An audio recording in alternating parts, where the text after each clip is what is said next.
몇 시까지? 밥 먹는 것조차 혼자 힘으로는 할 수 없는 사람. 왕태훈 씨는 팔다리는 물론 손가락조차 움직이기 힘든 전신마비 장애인이다. 깨어나는데 팔이 안 움직이더라고요. 앞으로 평생을 걸을 수 없을 뿐만 아니라 팔도 쓸 수 없이 그렇게 살아야 된다고 말씀을 해주시더라고요. 정말 매일 울었거든요.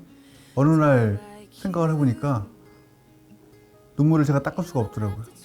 이 상태로 계속 살아야 되는구나. 절망했던 기억이. 24살의 건장했던 청년은 뜻밖의 교통사고 후 자신의 몸 어느 한 부분 뜻대로 움직이기 힘든 장애인이 됐다. 하지만 절망의 밑바닥에서 그는 도움의 손길이 필요한 장애인들에 대해 눈뜨게 됐고 그들과 어울려 살아가는 행복한 세상 만들기에 열정을 쏟고 있는데 태윤 씨가 꿈꾸는 행복한 세상으로 들어가 보자.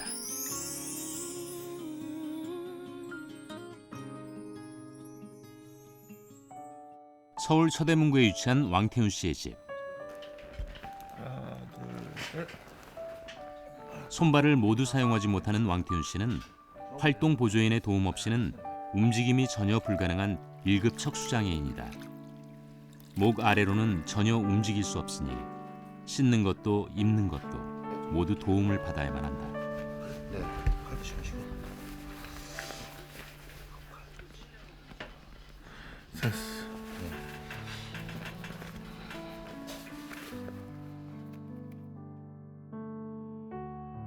하지만 태윤 씨는 태어날 때부터 장애인은 아니었다. 평범한 20대 청년으로 대학을 다니던 시절 군대까지 다녀온 건강한 청년이었는데 제대한 지 2개월 남짓했던 태윤 씨는 택시를 잡기 위해 차도로 나섰다 교통사고를 당하고 마는데 37번에 걸친 대수술. 살아있는 하루하루가 기적이었던 태윤 씨는 24살 나이에 전신마비 판정을 받게 된다. 깨어나는데 팔이 안 움직이더라고요. 수술하면 움직일 수 있을 줄 알았거든요. 수술해도 안 움직이는 거예요.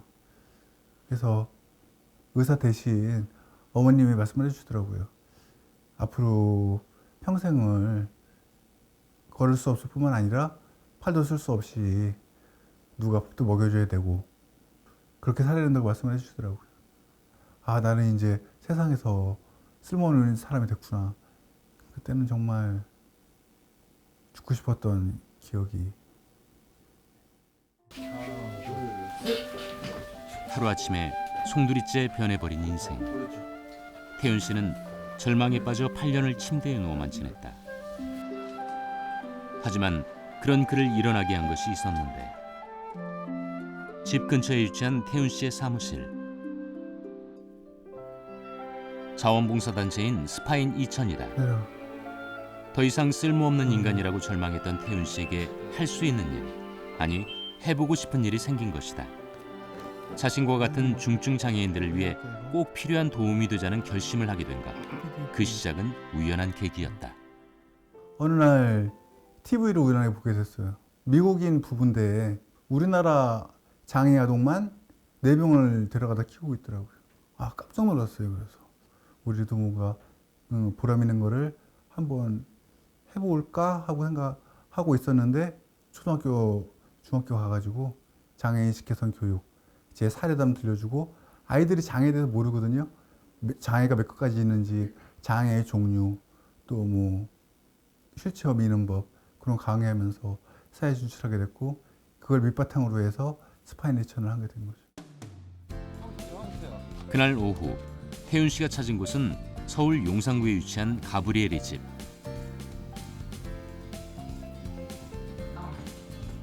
태윤 씨가 2달에 한 번씩은 꼭 찾는 이곳은 발달장애 아이들이 생활하는 곳이다.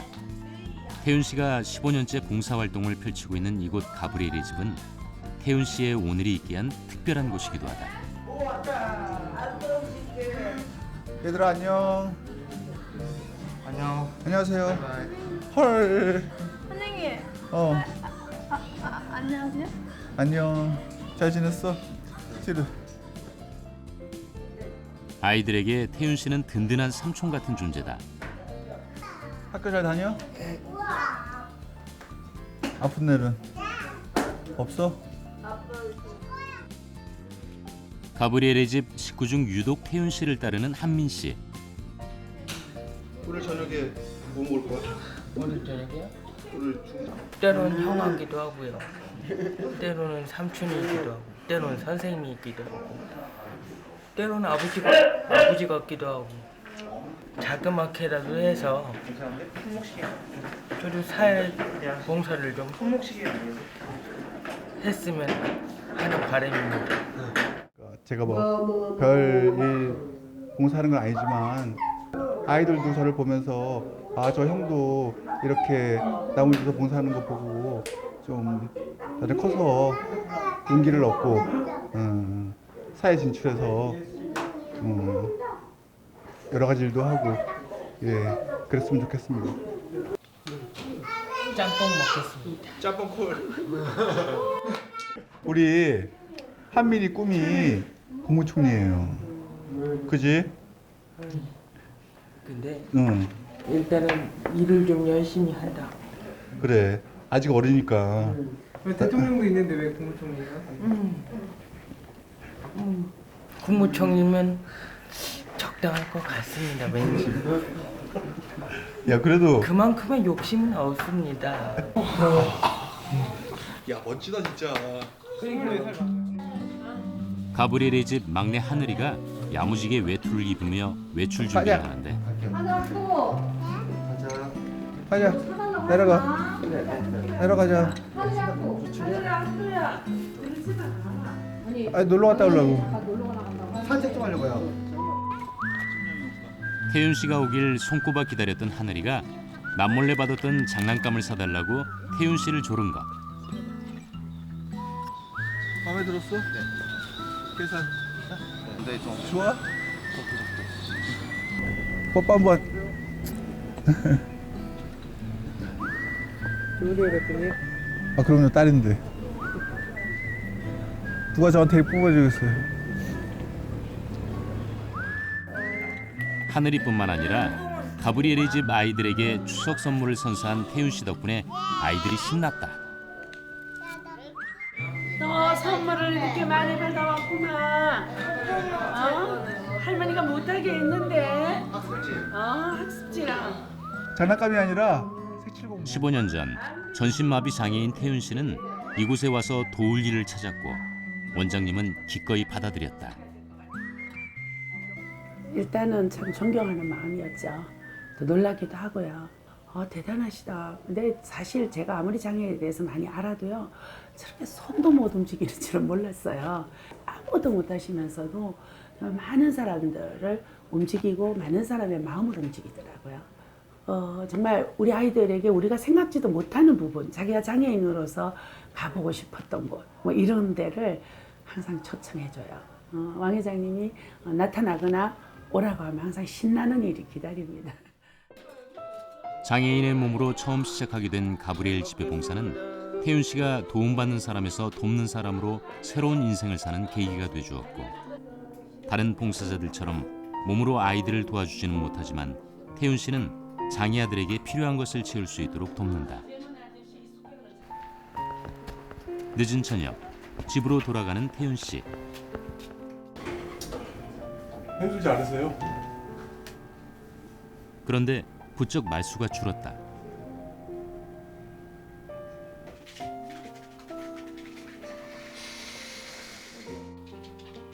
지친 기색이 역력한 태윤 씨.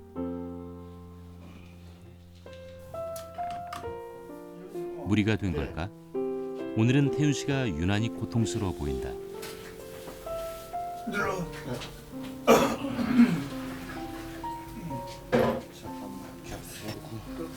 그렇게 하면 우리 좀 편할게요.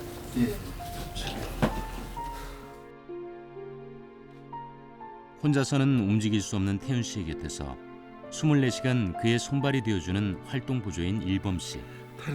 그런 일범 씨가 없었다면 태윤 씨 역시 다른 사람들을 위해 사는 지금 같은 삶은 불가능했을 것이다.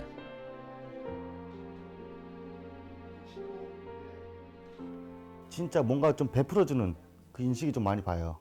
진짜 가장 힘들고 어렵고 굉장히 본인 당신보다도 더 힘든 삶, 힘들고 어려운 삶을 특히 도와주는 거 보면 진짜 일반적으로 멀쩡한 사람들도 저렇게 돕고 살기가 힘든데 저걸 보면서 저 자신도 많이 느끼게 돼요.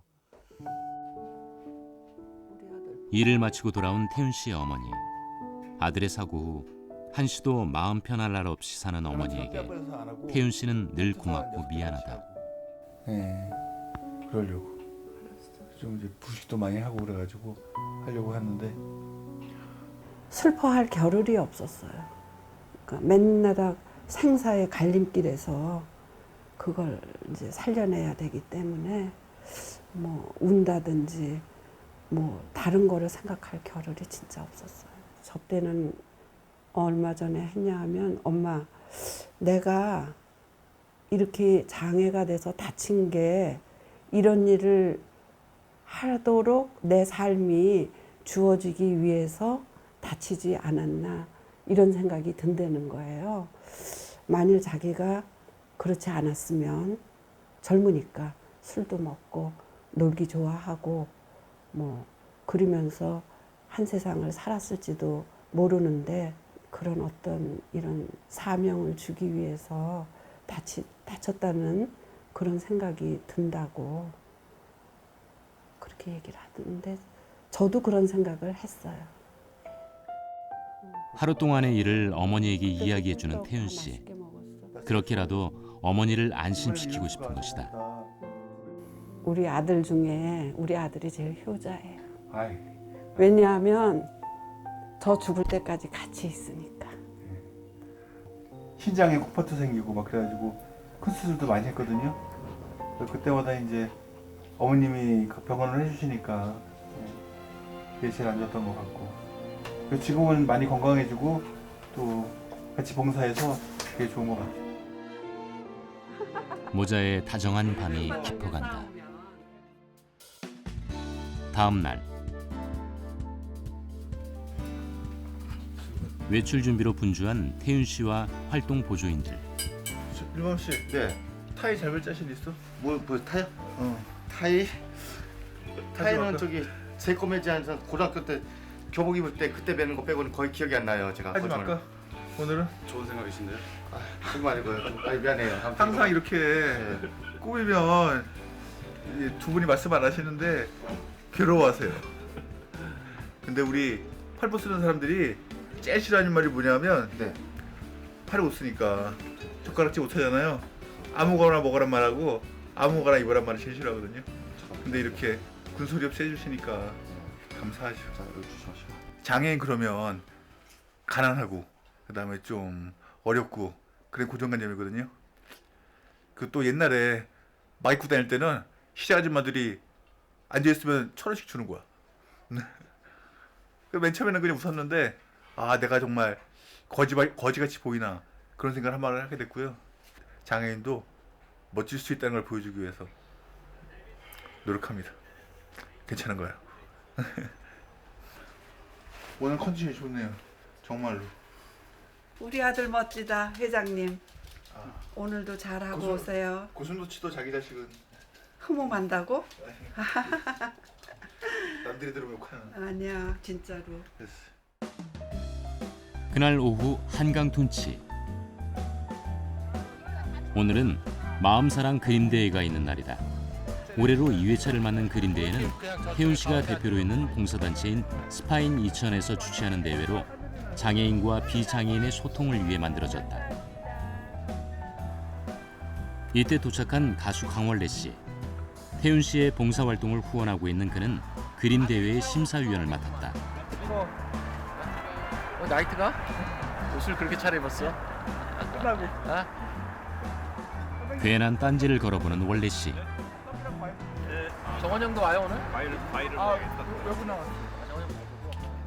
동갑내기인 강원래 씨와의 인연은 태윤 씨의 봉사활동에 더욱 활력을 불어넣는다. 집에서 조금 힘들어할 때 인터넷을 통해 가지고 누군가를 도울 수 있다라는 그런 후원 사이트를 알게 됐어요. 조금의 많은 금액은 아닌데 조금의 금액을 후원을 했더니 연락이 왔어요. 통장에 보니까 강원래라고 찍혔는데 진짜 강원래냐고. 그래서 왜요? 그랬더니 아니 강원래면 친하게 지내자고, 나이도 똑같은 것 같은데. 그래서 그렇게 알게 됐죠. 그래서 이런 장애 아동 친구들과 함께 놀고 그렇게 밥 먹고 그렇게 지내고 있죠. 이번 대회 심사 기준 어떻게 되나요? 잘 그려야죠. 그냥 저는 그렇게 생각을 해요. 이렇게 첫눈에 반하는 그런 그림들이 있을 것 같아요.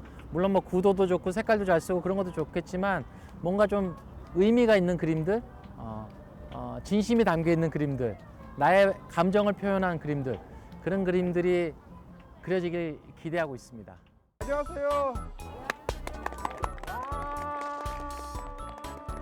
태윤 씨의 인사로 대회가 시작되고 서울시 근교장애인 자립센터의 장애인과 비장애 자원봉사자들을 포함해 100여 명이 함께하는 축제의 장이기도 한 그림대회.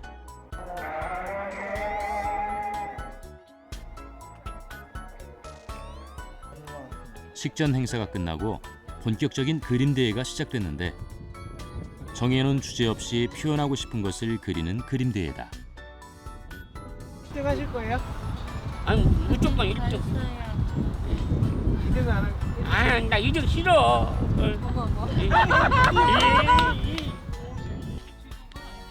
어린 딸과 함께 참가한 모녀.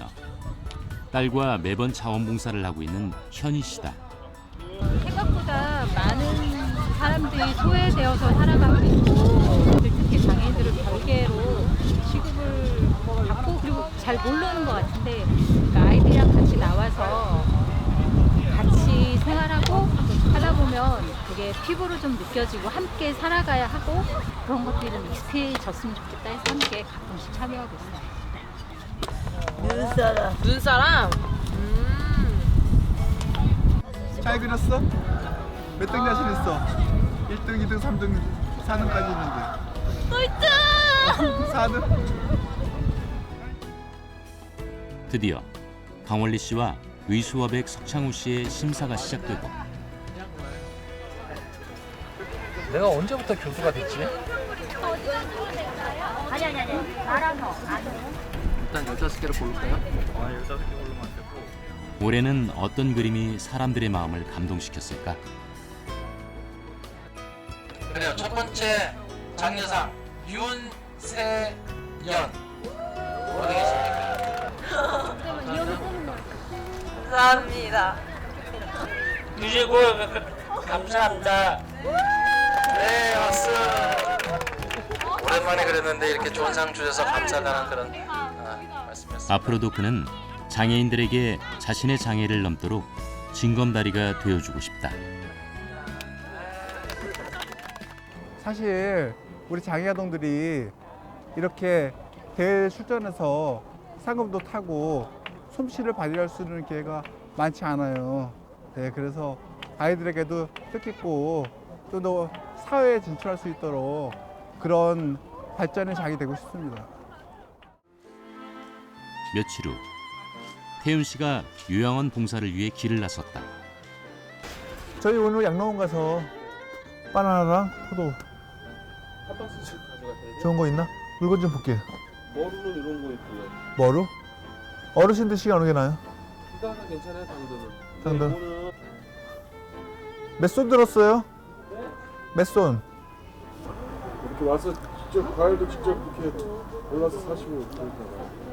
제가 15년 전에 시작했잖아요. 그때 결심한 게 뭐냐면 제가 전신마비 장애인이잖아요. 입으로만 이래라 저래라 하면 일이 안 될 것 같더라고요.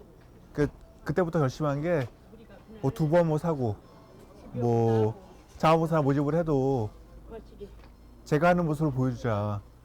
그런 게 제 첫 번째 마음가짐이었어요.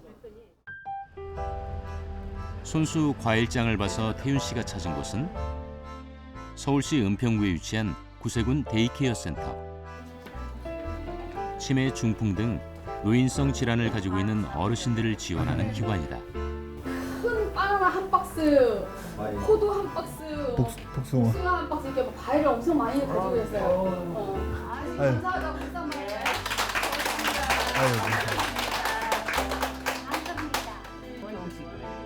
불편한 몸으로 아들처럼 살뜰히 챙기는 태윤 씨가 고마운 할머니. 덕분에 오랜만에 과일 파티가 열렸다.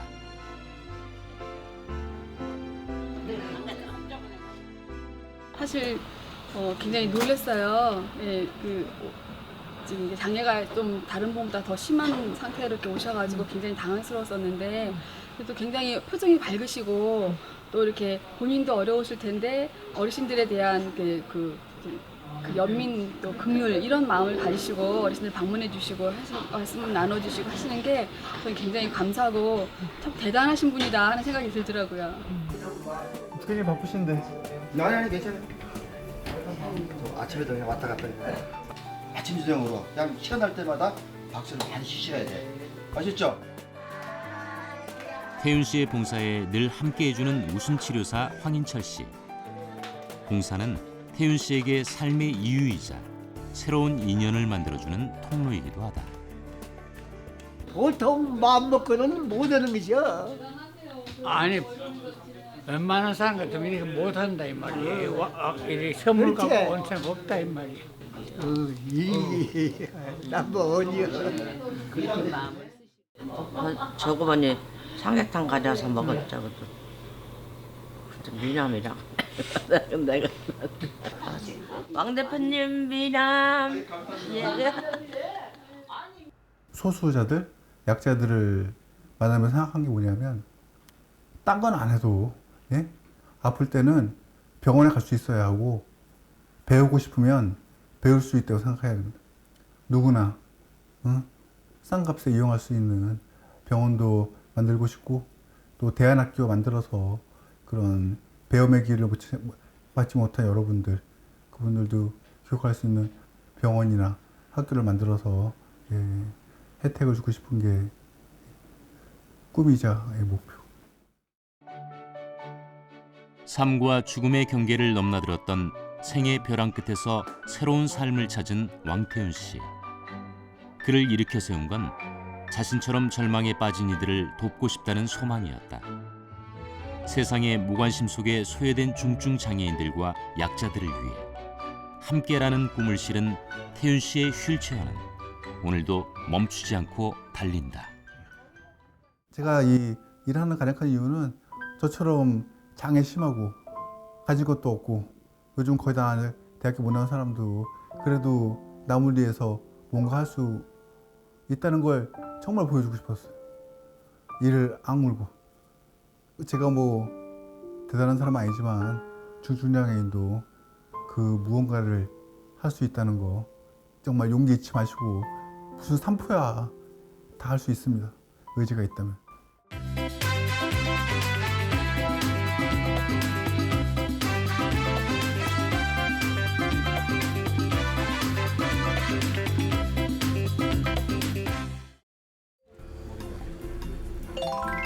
그래도 질병만 당했네. 네, 안녕하세요. 저희는 국민대학교 언론정보학부 라스트 맞습니다. 이렇게 되는구나. 도시 곳곳에 사람들이 인식하지 못하고 지나다니는 건축물들이 많거든요. 근데 그 건축물들이 건축물 미술 작품 제도에 의해서 세워진 건데 NG. 왜? 미술 작품. 맞아요. 으쌰. 저희가 이제 이 영상을 만든 이유는 우리가 돌아다니면서 지나치게 되는 그 미술 작품들이 있는데 이 미술 작품들이 그냥 있는 게 아니라 사실은 건축물 미술 작품 제도에 의해서 설치되었거든요. 시민들에게 문화 체험을 할 수 있게 해주고 또 예술가들에게는 기회를 제공하는 좋은 의도로 만들어진 제도임에도 불구하고 먼저 잘 알려지지 않았고 그래서 시민들에게 좀 알리고 싶고 또 이 제도가 좀 잘못된 점이 있을 수 있는데 그 점에 대해서 좀 개선 방안을 알려주기 위해서 이 영상을 제작하게 됐습니다. 건물주분들께서 작품을 설치할 때 좀 그냥 제도 때문에 설치한다고 생각하시지 마시고 시민들한테 문화예술 체험 기회를 준다, 자기가 줄 수 있다 이렇게 생각하시면서 늘 이렇게 해주시면 좋겠고요. 다들 그 건축물 미술 작품을 보면서 문화 예술을 즐길 수 있는 기회가 됐으면 좋겠어요.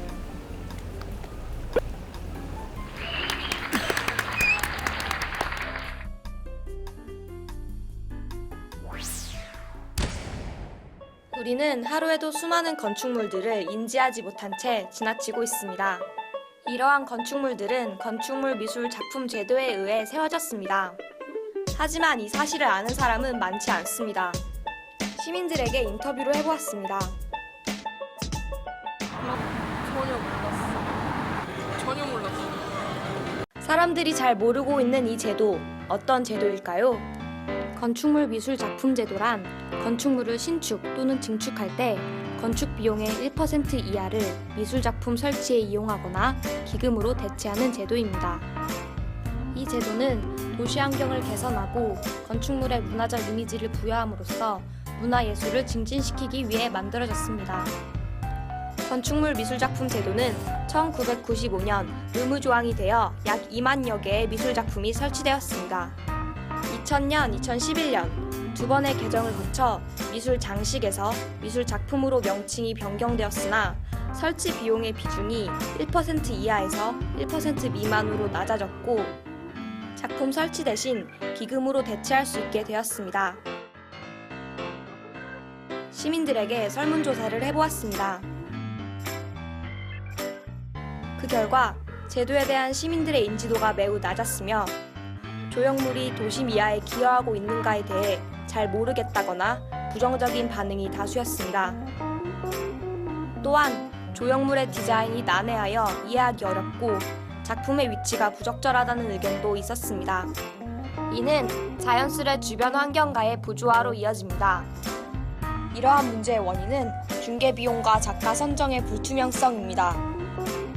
작품 설치 비용은 창작비, 재료비, 운송비, 그리고 수수료까지 포함되는데 비용의 대부분이 중개비용, 즉 수수료로 사용되고 있습니다. 그리고 작가 선정의 권한은 건축주에게 있는데요.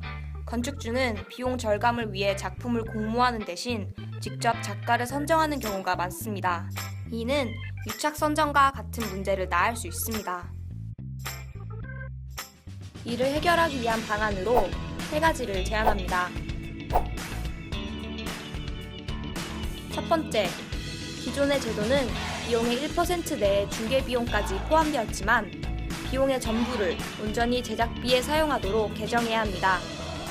두 번째, 작가 선정 시 더 엄격하고 철저한 과정을 통해 투명성과 공정성을 보장해야 합니다. 미국의 경우 공공미술 코디네이터와 작가 선정위원회를 조직해 작가 선정의 공정성을 확보했습니다. 마지막으로 각종 SNS를 통해 다양한 캠페인을 활성화시켜야 합니다. 또한 공공미술 어플리케이션을 개선하고 소셜 네트워크를 통해 시민들이 자발적으로 공공미술에 대한 관심을 갖도록 해야 합니다.